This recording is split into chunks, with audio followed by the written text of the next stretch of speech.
안녕하십니까. 소중한 나 무한행복 소나무 시간입니다. 여러분들 만나 뵙게 되어서 반갑습니다.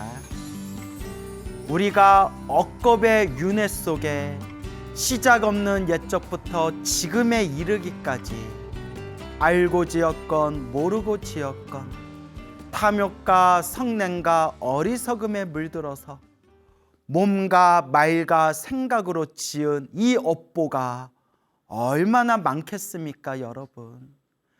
그래서 부처님께서 팔만대장경에서 수없이 말씀하셨지만 우리 중생들은 업에 의해서 윤회를 하고 업에 의해서 살아가고 업에 의해서 자기가 지은 업보대로 이 윤회 세상을 돌고 돌고 돌아간다라고 말씀을 하셨습니다.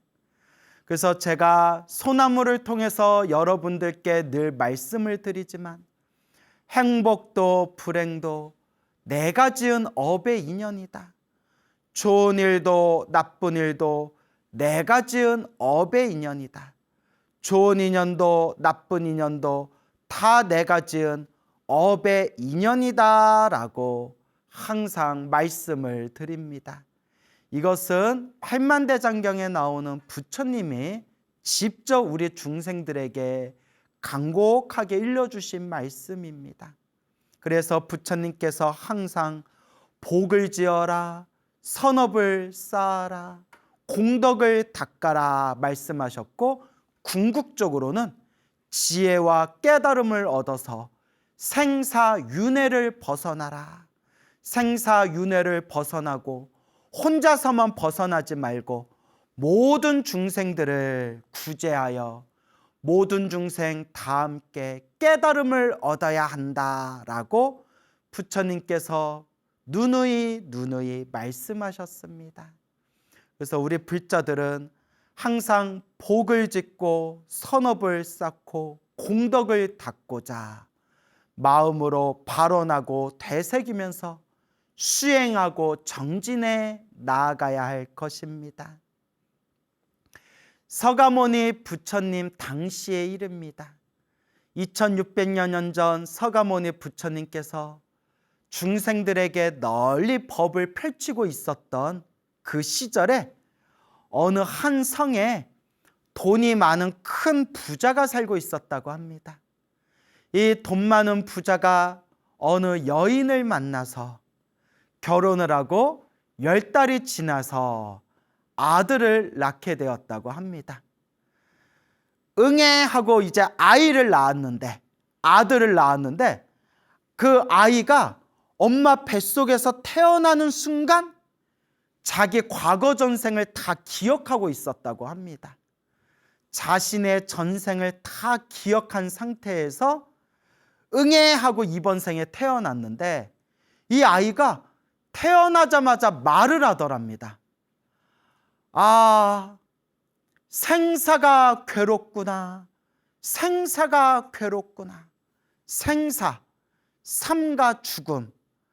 삶과 죽음이 괴롭구나. 삶과 죽음이 괴롭구나. 더 정확히 표현하면 생사윤회를 뜻하는 겁니다.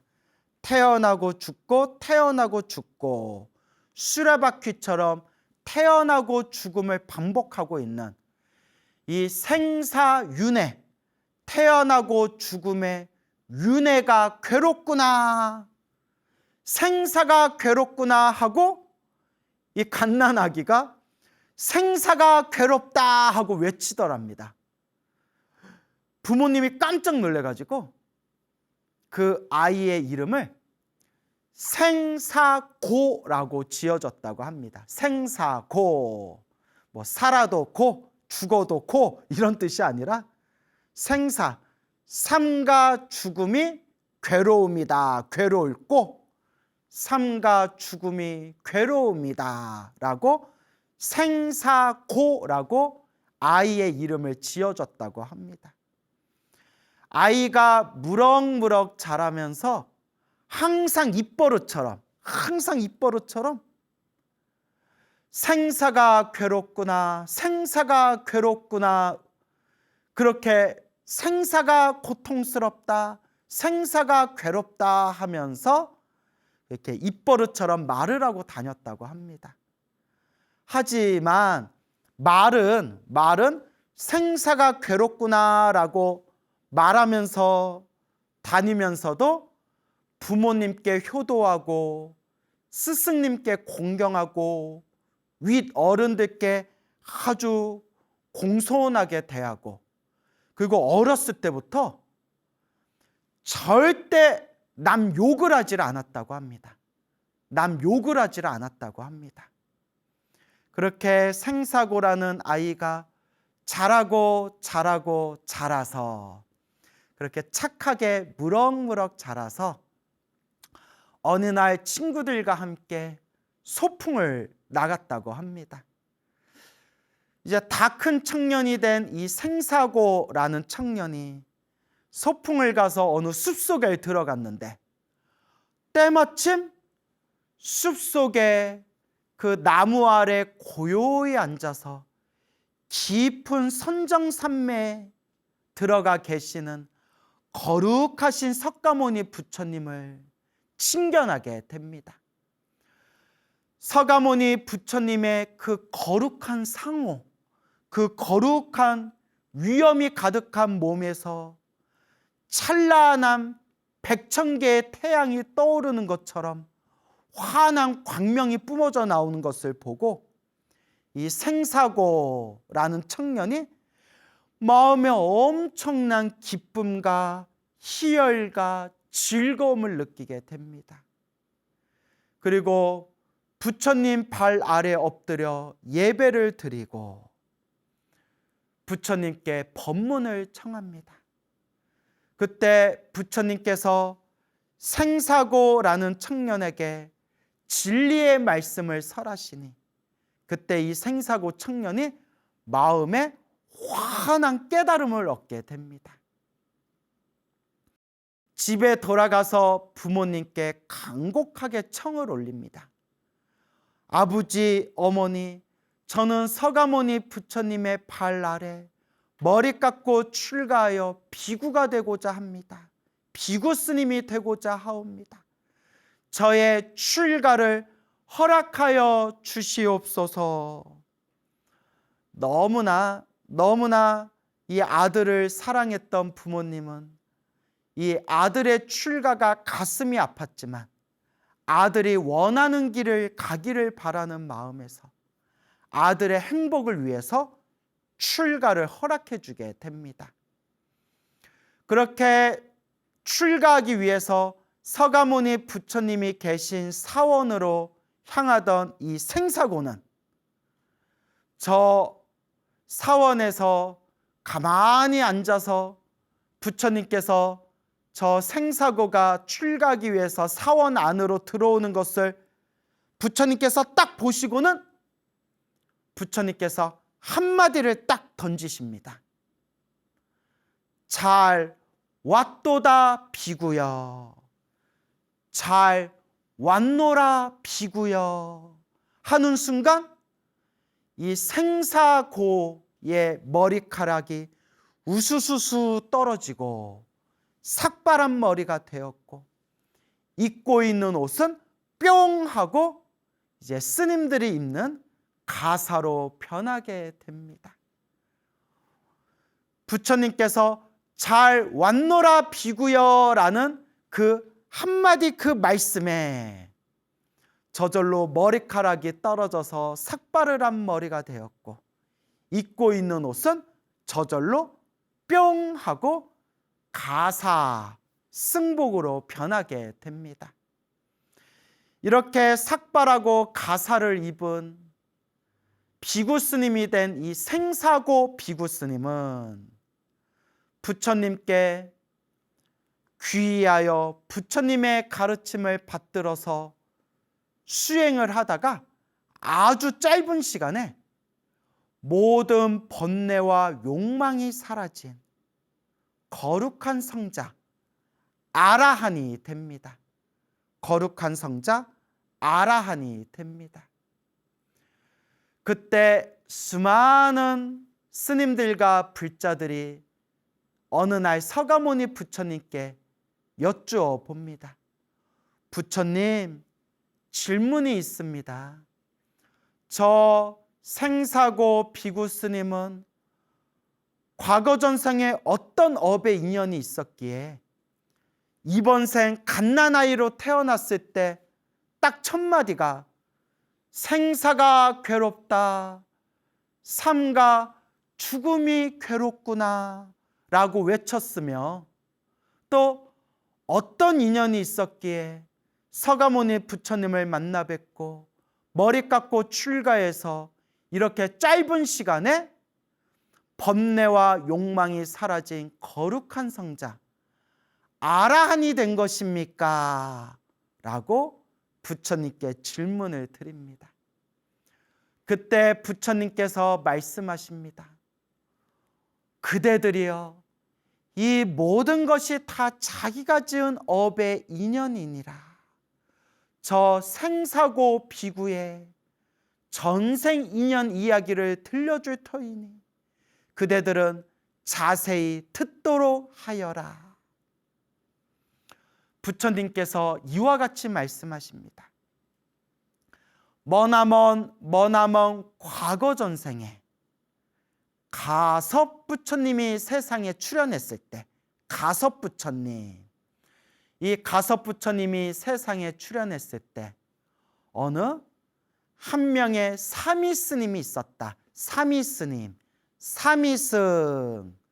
부처님 당시에는 20살이 넘어간 사람이 출가를 하면 바로 비구스님이 되었고요. 부처님 당시에는 20살을 되지 않은 아직 미성년자인 어린 미성년자가 출가를 했을 때는 비구스님이라고 안 부르고 사미스님이라고 불렀습니다. 사미승.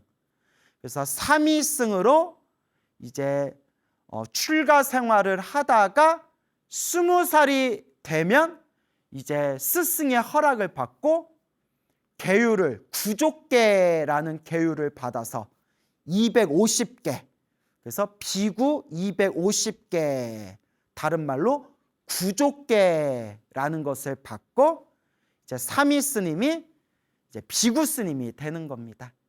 그러니까 딱 이렇게 기억하시면 돼요. 부처님 당시 때에는 20살이 넘어서 출가하면 비구스님이라고 했고, 미성년자인 스님이 출가할 때에는 사미스님, 사미승이라고 불렀고, 사미승이 이제 20살이 되면 스승의 허락을 받고 이제 비구스님이 되었다.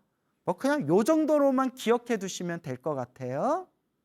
그러니까 나이가 어린 사미스님이 있었는데, 이 사미스님이 수행을 오래오래 하신 어른 스님을 스승님으로, 은사 스님으로 모시고 밑에서 공부를 하고 있었다고 합니다. 그러던 어느 날 성 안에 큰 잔치가 열렸다고 합니다. 명절을 맞이하여 큰 잔치가 열렸을 때 요 사미승이 아직 나이가 어리잖아요.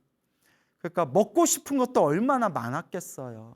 가뜩이나 부처님 당시에는 하루에 한 끼 먹고 살았는데, 사미승이 스승님, 은사스님을 막 쪼르는 겁니다.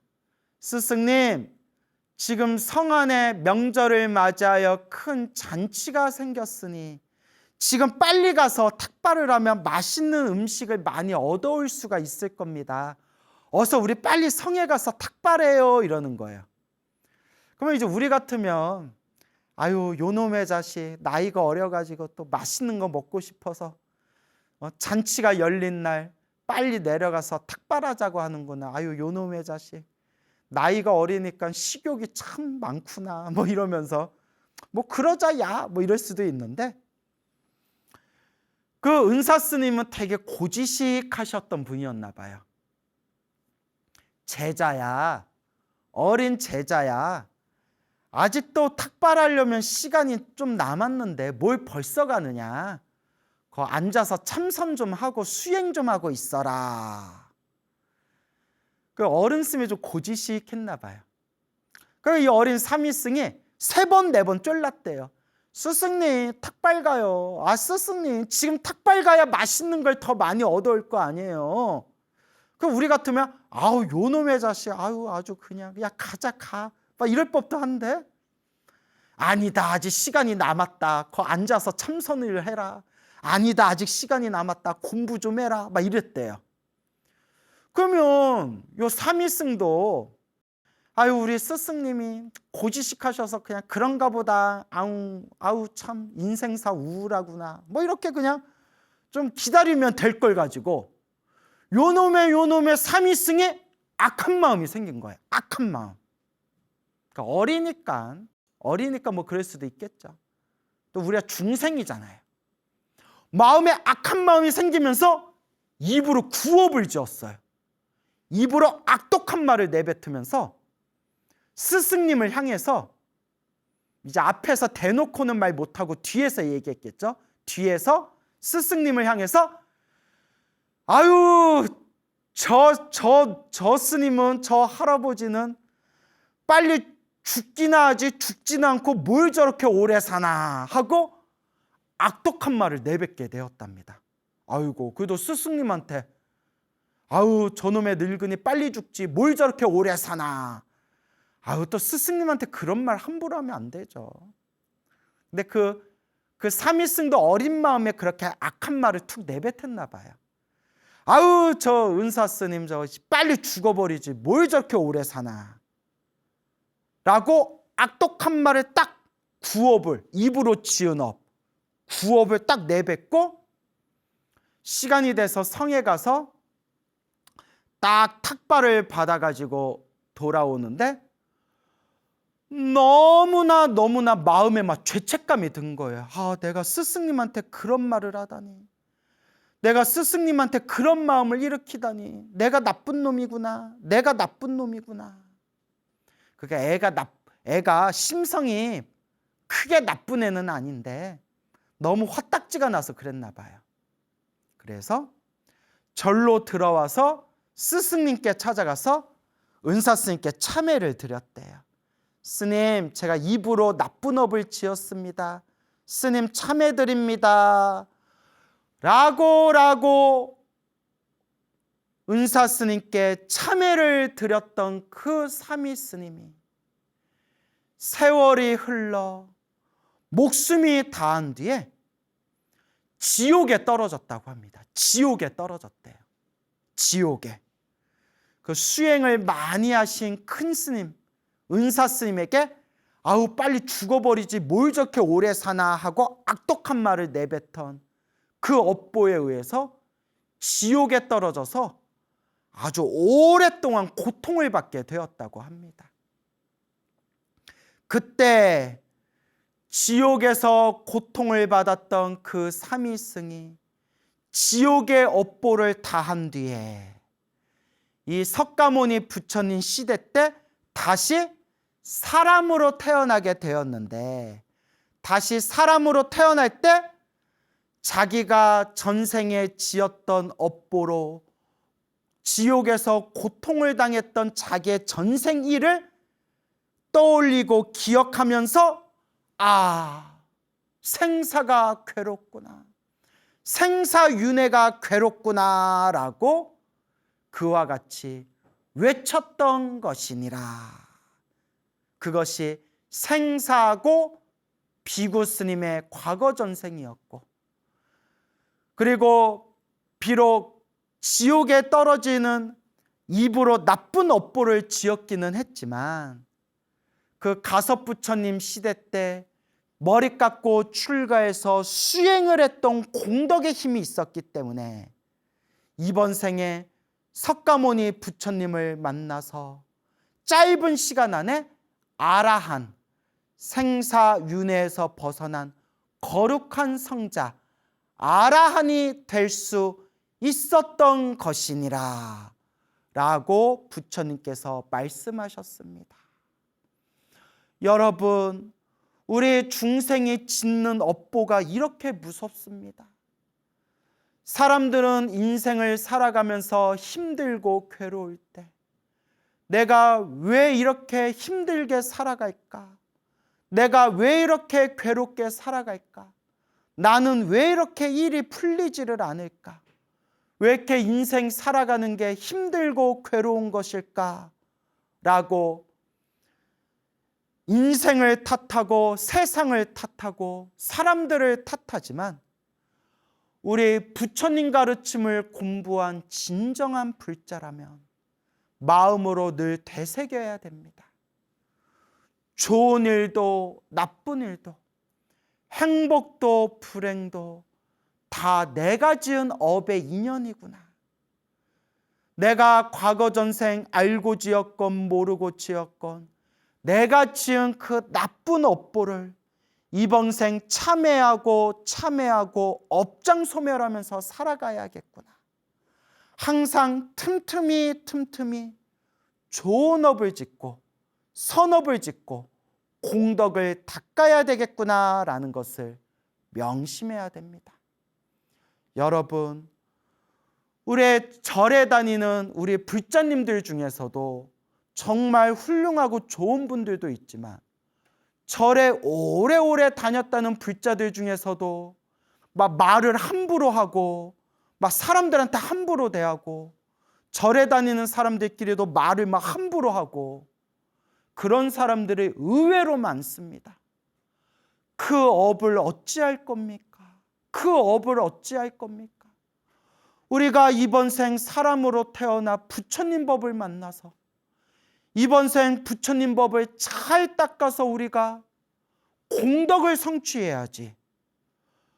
복을 지어도 모자를 파네 절에 와서 복 까먹는 짓을 하고 있고 입으로 복을 까먹고 있으니 여러분 이걸 어찌합니까? 이걸 어찌해야 되겠습니까? 그러니 여러분 부처님 앞에서 우리는 늘 맹세해야 됩니다. 부처님, 제가 알고 지었건 모르고 지었건 제가 지은 업보를 참회합니다. 부처님, 제가 자꾸 복을 짓고 공덕을 닦겠습니다. 부처님, 제가 절에 다니면서 저도 모르게 나쁜 습관에 젖어들어서 입으로 남을 욕하고 입으로 막 사람들을 괴롭히고 내 입으로 막 갑질하고 입으로 나쁜 구업을 지었는데 이제 이 입을 잘 단속하겠습니다. 입을 잘 단속하고 기도 열심히 하고 업정소멸하고 공덕을 닦겠습니다 라고 마음에 되새겨야 됩니다. 그 나이 어린 사미 스님이 은사 스님을 향해서 저 스님은 빨리 죽지도 않고 뭘 저렇게 오래 살고 있는가 악담 한번 내뱉은 그 업보로 죽어서 지옥에 떨어졌다고 하는데 우리는 여러분 이게 남 얘기가 아니라 제 얘기더라고요. 제 얘기더라고요. 우리는 지금까지 살면서 얼마나 나쁜 구업을 많이 지었겠습니까? 여러분 나무아미탑을 염불하고 관세음보살, 지장보살 염불하고 부처님의 경전을 독경하고 다란이를 외우고 부처님께 지극정성 절을 하면서 우리가 지은 업을 닦고 이 나쁜 업부를 녹여 나아가야 합니다. 여러분, 우리 이번 생 복 까먹지 말고 복을 짓는 불자가 됩시다. 자, 여러분, 두 번째 이야기입니다. 거룩하신 서가모니 부처님께서 널리 진리의 말씀을 펼치고 계시던 그 시절에 어느 성에 한 돈이 많은 부자가 있었다고 합니다. 이 돈 많은 부자가 여인을 만나서 결혼하고 10달 후에 아들을 낳았다고 합니다. 떡두꺼비 같은 아들을 딱 낳았는데 아이고 구구 이걸 어쩝니까? 아이가 피부병이 너무 심한 겁니다. 너무나 피부병이 심해가지고 아이가 너무 아파가지고 엉엉 울면서 막 몸에서 막 피고름이 줄줄줄줄 새어났다고 합니다. 아이고, 아기가 얼마나 아팠을까요? 아기가 아파서 몸부림치면서 아기가 울고 아기가 막 울고 울면서 고통스러워하니 그 부모님 마음이 얼마나 애간장이 녹았겠습니까? 그래서 그 아들의 이름을 신호라고 지었다고 합니다. 신호. 신호 할 때 신자가 신음하다 할 때 심자랍니다. 신음하다. 우리가 아파서 아우아우아우아우 하면서 막 신음소리를 내지 않습니까? 그 신호. 신음하다 할 때 신자. 그래서 아들의 이름을, 아들이 아파가지고 계속 우니까 신호라고 이름을 지어줬다고 합니다. 아들이 무럭무럭 자라서 이 신호라는 아이가 이제 청년이 되었는데도 몸에 피부병이 심해가지고 몸에서 막 피고름이 흘러나올 정도였다고 합니다. 부모님이 너무나 안타까워하고 슬퍼하면서 아들의 피부병을 낫게 하려고 백방으로 노력했으나 아무리 유명한 의사를 부르고 아무리 좋은 약을 구해다 줘도 이 피부병을 나을 기미가 없었다고 합니다. 그러던 어느 날 어떤 사람이 이런 말을 했다고 합니다. 저 기원정사 기수급 고도건에 가면 서가모니 부처님 세존이 계시는데 그분은 중생들의 모든 고통을 낫게 해주시는 분입니다. 모든 병을 낫게 해주시는 분입니다. 기원정사의 부처님을 찾아가시지요 라는 누군가의 말을 듣고 부모가 그 신호라는 이름의 아들을 데리고 피부병을 앓고 있는 아들을 데리고 기원정사로 향하게 됩니다. 그때 부처님께서 사원에 고요히 앉아 계실 때 그 부모가 온몸에 그냥 피고름을 흐르고 있는 그 신호라는 청년을 데리고 부처님 발 아래 엎드려 절을 올리고 인사를 하니 그때 부처님께서 자비한 마음을 일으켜서 온갖 진리의 말씀을 전해주셨다고 합니다. 그 자리에서 이 신호라는 청년이, 피부병을 앓고 있는 이 신호라는 청년이 부처님의 그 진리의 말씀을 들으면서 몸과 마음이 편안함을 느끼게 되었다고 합니다. 그때 부처님께서 신호를 쳐다보면서 몸에서 일어나는 이 병들의 원인과 그 결과에 자기가 지은 업보에 대해서 설명해 주시며 그 신호에게 여러 가지 진리의 말씀으로 그 신호라는 청년의 마음을 어루만져 줬다고 합니다. 이때 호련히 마음이 환하게 밝아진 이 신호라는 청년이 스스로 내가 전생에 지은 업보에 의해서 이번 생 내가 그 업보를 받으면서 내가 지은 업을 받고 있구나 라는 아주 통렬한, 아주 간절한 마음으로, 뼛속까지 간절하고 정성스러운 마음으로 부처님 발 아래 엎드려 절을 하면서 부처님 참회합니다. 부처님 참회합니다. 부처님 제가 지은 모든 업을 참회합니다 하는 순간 놀랍게도 그 신호라는 청년의 온몸에 뒤덮고 있는 피고름이 싹 사라지면서 피부병의 흔적도 없이 사라졌다고 합니다. 스스로 간절한 그 참회의 힘에 의해서 그 피부병이 싹 사라지게 된 겁니다. 크나큰 기쁨과 감동을 느낀 피부병이 사라진 이 신호는 부모님의 허락을 받고 머리 깎고 출가해서 비구 스님이 됩니다. 비구 스님이 된 이 신호 스님은 부처님 아래 수행을 열심히 해서 결국 모든 번뇌와 욕망에서 벗어난 거룩한 성자 아라한이 됩니다.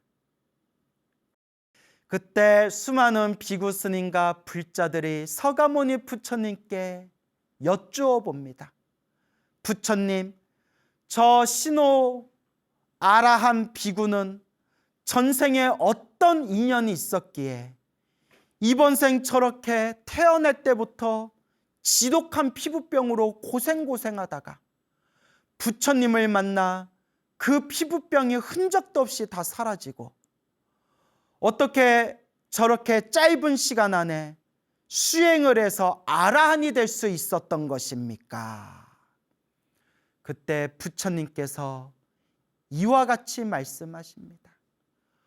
모든 것이 스스로 지은 자기 업의 인연이니 이 모든 것도 저 신호 비구 아라한 스님의 전생에 지은 자기 업의 인연이니라. 자세히 설명해 줄 터이니 그대들은 듣도록 하여라.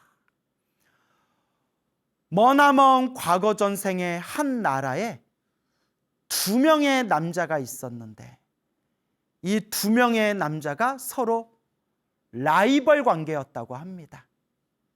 그래서 편의상 갑이라는 남자와 을이라는 남자가 있었다. 이렇게 이제 제가 구분을 짓겠습니다. 갑이라는 남자가 있었고 을이라는 남자가 있었는데 둘이 라이벌 관계였다. 그런데 어느 날 갑이라는 남자가 임금님을 찾아가서 왕을 찾아가서 뇌물을 주면서 임금님, 저 을이라는 사람이 자꾸 저를 해치려고 하고 자꾸 저를 괴롭히는데 저에게 권한을 주시면 제가 저 을이라는 사람을 제가 좀 다스리도록 하겠습니다. 큰 돈을 뇌물로 받은 왕이 그대 알아서 해라 라고 허락을 해줍니다. 왕의 허락을 받은 이 갑이라는 남자가, 이 갑이 사람들과 함께 몽둥이를 가지고 을의 집에 들어가서 을을 끄집어내다가 온몸에 피투성이가 되도록 두들겨 패버립니다. 온몸에 피투성이가 돼가지고 큰 상처를 입은 이 을이라는 남자가 어느 날 치료를 받으면서 침상에 누워있으면서 내가 무슨 죄를 지었기에 저 사람이 나한테 이런 짓을 했을까? 내가 무슨 나쁜 짓을 저질렀기에 저 사람이 나한테 이렇게 몽둥이 짓을 하고 나를 이렇게 목숨이 끊어지기 직전까지 나를 때린 것일까? 이 을이라는 남자가 호련히 생사에 덧없고 이 세상살이가 참으로 부질없다. 세상에 대한 덧없음을 느끼고 머리 깎고 출가를 하게 됩니다. 이 을이라는 사람이 산속에서 열심히 수행을 해서 번뇌와 욕망이 사라진 거룩한 성자가 됩니다. 거룩한 성자가 딱 되었을 때 이 거룩한 성자가 내가 출가하기 전에 갑이라는 사람이 나를 몽둥이로 때리고 내 몸에 완전히 목숨이 끊어지기 직전까지 내 온몸에서 피가 철철 흘러게 그렇게 온몸이 부서졌었는데 내가 저 사람을 제도하지 않으면 저 사람은 죽어서 지옥에 떨어질 수가 있다. 내가 저 사람을 구제해줘야겠다라는 자비로운 마음을 일으키게 됩니다. 이 거룩한 성자가 된 을이라는 남자가 자기를 때렸던 갑의 집에 찾아가서 자기를 때렸던 갑이라는 남자 앞에서 온갖 신통력의 묘한 모습을 보여주니 자기를 때렸던 그 갑이라는 남자가 그 자리에서 부끄러움과 감동을 느끼고 무릎 꿇고 합장하고 당신께 귀의합니다. 제가 과거에 당신을 때리고 당신 몸에서 피를 내게 했던 저의 죄업을 참회합니다 하면서 그 못된 마음을 가졌던 갑이라는 남자가 진심으로 참회하면서 거룩한 성자가 된 그 을이라는 남자를 지극정성 시봉하였다고 합니다. 부처님께서 이와 같이 과거 전생 이야기를 말씀하시면서 그때 죄 없던 사람, 죄가 없던 자기 라이벌을 미운 마음으로 몽둥이질을 해서 목숨이 끊어지기 직전까지 때렸던 그 갑이라는 남자가 바로 이번 생 지독하게 피부병을 앓고 있었던 신호 스님의 과거 전생이니라. 원래는 죽어서 지옥에 떨어져야 되는데 뒤늦게라도 지극한 마음으로 참회하고 뒤늦게라도 자기가 때렸던 그 을이라는 남자가 거룩한 성자가 된 뒤에 지극한 마음으로 참회하면서 지극정성 공양을 올리고 시봉을 한 덕분에 지옥에 떨어져야 할 업보를 이번 생 사람으로 태어나 피부병으로 고생하는 걸로 크게 받을 업보를 작게 받은 거고, 그러니까 지옥에 떨어질 업보를 피부병으로 고생한 것으로 지옥에 떨어질 업보를 작게 받았다는 겁니다.